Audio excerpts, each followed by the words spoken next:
Thank you very much, Doc. You're so right about that. I mean, if we want to be honorable men, honor has to do with value. And that means that we need to value things that are important as if they're important and treat them that way. We need to treat things that are worthless as if they are worthless. And that's probably the harder of those two things, is to take those things that are worthless in our life and throw them out. And if we want to navigate well through our lives, we have a compass. We've been given a compass, but a compass doesn't do any good if it's in your pocket. This thing doesn't do any good for you if it's sitting on the shelf. You've got to pick it up and get into it. And one of the things in this time that has been so meaningful for me is that I've had a lot more time to really drill into the Word. And it's amazing how when you pick one chapter of the Bible and you just read it over and over and over again, how things start to jump out at you, things that you've heard your whole life, but they didn't sink in.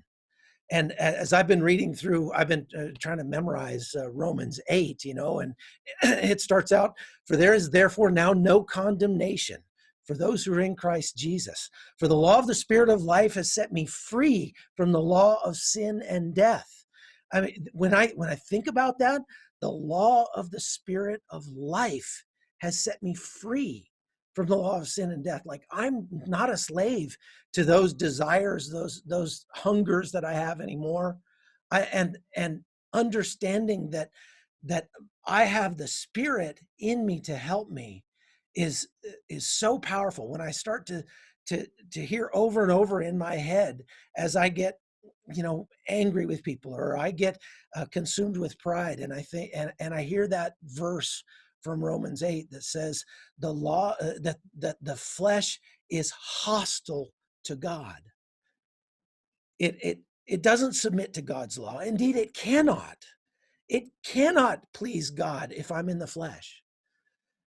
But it says you are not in the flesh. You're in the Spirit. If the Spirit of God really dwells in you, anyone who has the Spirit of Christ does not belong. Anyone who does not have the Spirit of life does not belong to him. But if Christ is in you, though your bodies are dead because of sin, your spirit is alive because of righteousness. Man, that's salvation right there. So I would just pray that we would take out that compass and we would spend a little time looking at it, and it'll guide us. It'll show us where to go. So thank you very much, Doc. I really appreciate that. Let's move on to Tim Miller.